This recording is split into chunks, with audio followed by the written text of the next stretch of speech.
With cost of living on the rise, I wanted to make a video about how you can really negotiate the best deal for yourself when you're in a situation where the cost on something is flexible. So let's say when you're buying a new car, when you're working on getting work done on your home and you're negotiating a contract with a company, there are some really practical things that you can do to help that come out in your favor and make sure that you're getting the best deal possible. So for that, I want to share this amazing book and some key points from it that will really help you from Chris Voss, who is probably the foremost negotiation expert in the world right now. If you don't know who Chris Voss is, he is a former FBI hostage negotiator. He has his own consulting group and whole training programs on how to do this. So I will link to all of that in the description as well. But this book is really wonderful, and it's a great place to get started with learning the mindset with which he approaches negotiations. It's called Never Split the Difference, Negotiating as If Your Life Depends on It. And this book has some of the most hair-raising stories I've ever read in any self-help book. So get this book. He's a wonderful author as well as a great negotiator. And some of his stories that he shares from his time in the FBI are just absolutely riveting. I could not put this one down. Let's talk about 8 FBI negotiation tactics that you can use in your next purchase or the next contract that you're getting ready to sign to have work done on your home, for example, to your benefit and get that talked down to a price that's in absolutely your best interest and in your favor.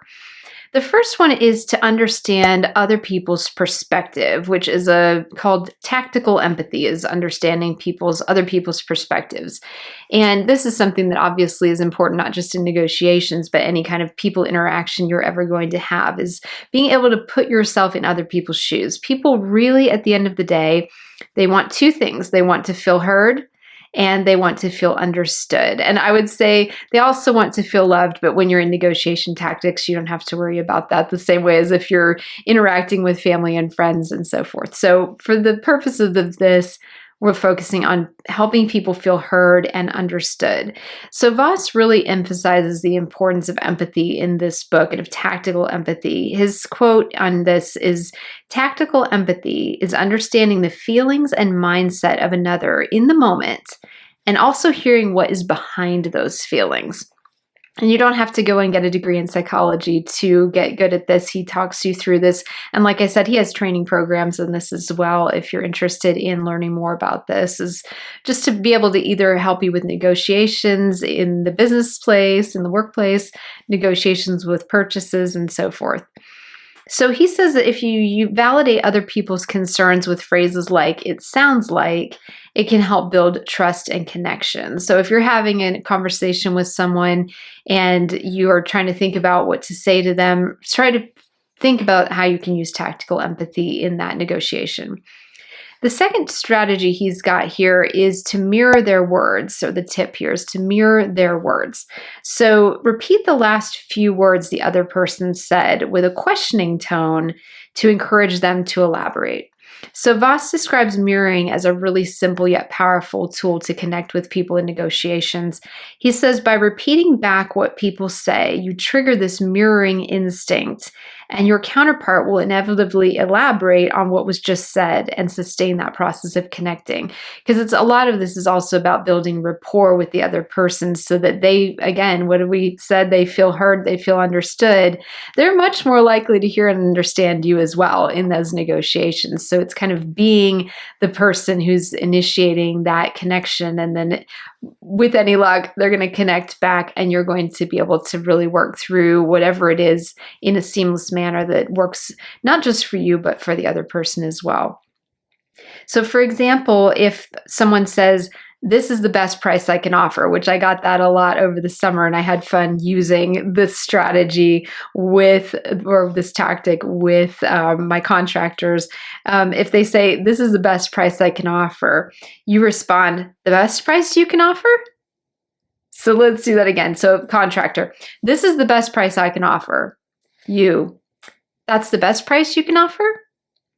So that's mirroring in that situation.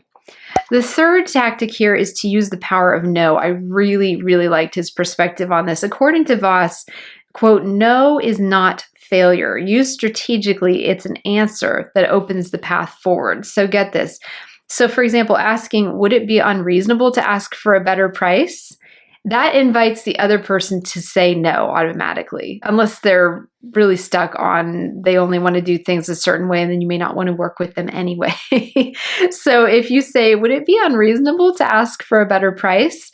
Most likely when you phrase it that way, the other person is going to say, no, it's actually not going to be unreasonable. Let's talk about it. And so again, keeps that channel of negotiation open.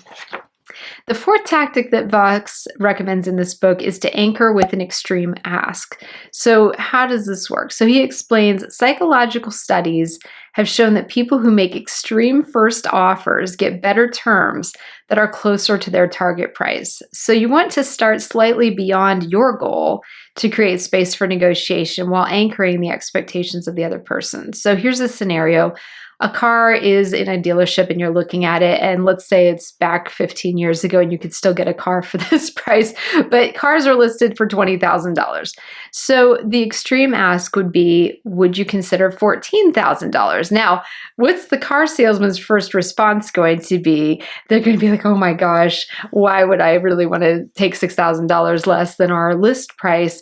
But it anchors that that's your expectation. Obviously, their job is to sell you the car, and you're in there to buy a car, but it anchors that price at a way lower point than they had thought. So even if you do some bargaining back and forth and negotiate it up, you're not going to be starting at that $20,000 mark that the car dealership has set. So the initial offer is significantly lower than the asking price, like we said, but it leaves room to negotiate upwards while still hopefully landing below that $20,000. Even if the seller counters that with $18,000, you've anchored the negotiation lower than the starting point. And Chris has a hilarious story in his book about a time when he went to a dealership and was buying a new truck. And oh my goodness, I wouldn't want to be trying to sell a truck to a former FBI hostage negotiator, because he really got the better of the salespeople. So it was hilarious because I've been trained in sales, and then also like learning about negotiations. It's really interesting watching the back and forth with all that. So check out his book. It's really fascinating read. The fifth tip that Voss shares in the book about how you can negotiate get what you want out of life and business and purchases and contracts, all of this, is to create the illusion of control with something called calibrated questions. So you can ask open-ended questions such as how and what to guide the discussion. So he says calibrated questions avoid verbs or words like can, is, are, do, and does. They allow you to introduce ideas and requests without sounding pushy.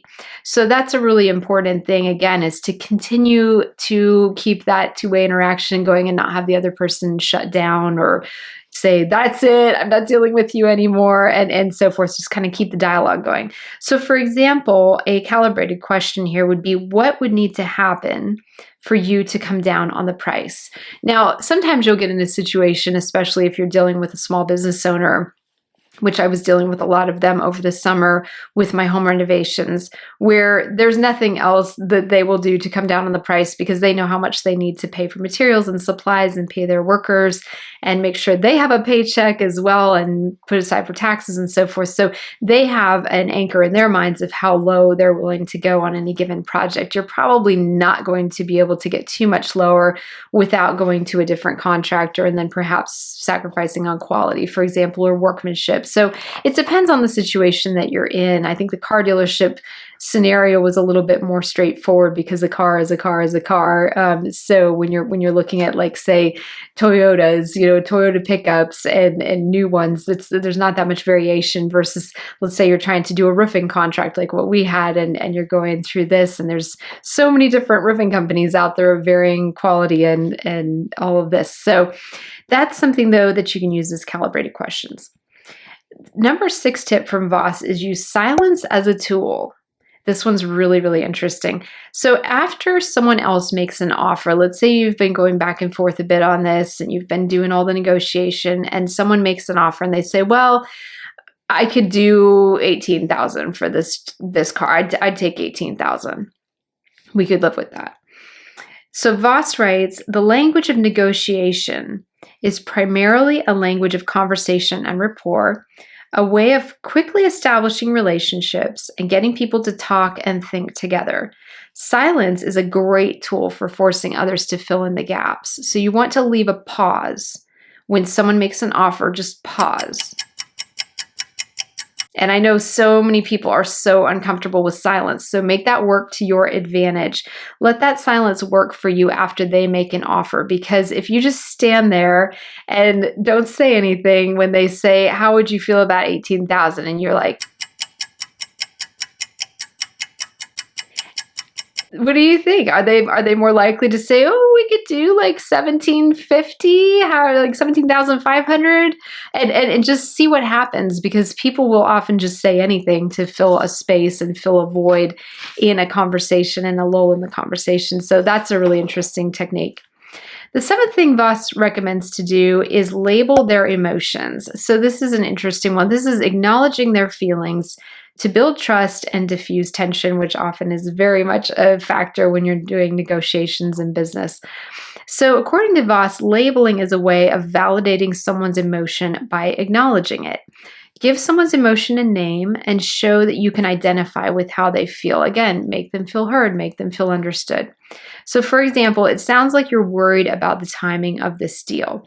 So really kind of try to like do your best to observe the person you're negotiating with. And yes, you are negotiating about a deal and there's money involved and all of this. And, people come to these deals with certain preconceived expectations of what they want to get out of it. But at the end of the day, you want something that's going to work well for yourself and the other person on the other side of the table that you're negotiating with. You don't want to have it be something where you win and they lose. It's not how this works with Voss's negotiating tactics, at least. And that leads perfectly into his eighth point, which is to offer a win-win solution. So don't settle for splitting the difference. As you can tell, that's his overall mindset when it comes to this negotiation, which is also worked into the title of his book. Instead, find creative ways to meet both parties' needs. He really critiques traditional ideas of compromise. Splitting the difference can lead to a poor outcome on both sides. The goal should be to find a solution that satisfies both parties' interests. And you'd be surprised how often it just is like tweaking the deal just a little bit to the point where everybody can live with it, everybody's happy, and you can move forward with getting the work done, buying the car, whatever it is that you're doing, seal the deal, and all of this. So suggest creative alternatives to meet both sides' needs and avoid the split the difference trap.